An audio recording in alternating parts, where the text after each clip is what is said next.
Hello everyone and welcome back to another tutorial. Today we're going to see how to make a fried rice.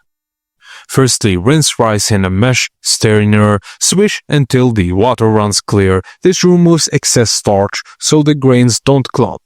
Next, boil the rinsed rice for just 2 to 3 minutes, then drain. This jump starts cooking without waterlogging the grains.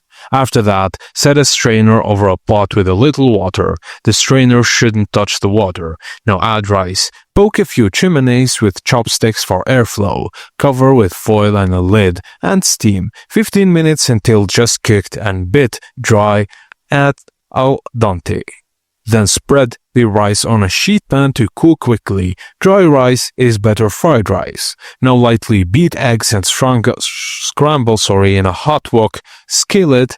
Fill them while still soft. This keeps them tender later. Next add oil, then ginger and garlic to send the oil quick. Add white parts of scallion and stir until just soft. Now add rice and toss constantly so every grain gets coated in oil and separates. After the rice loosens up, splash in soy sauce and season to taste like salt, white pepper, a touch of sesame oil, and keep tossing. Now finally add the eggs back in a white piece. Toss to combine and finish with green scallion tops. Then serve hot.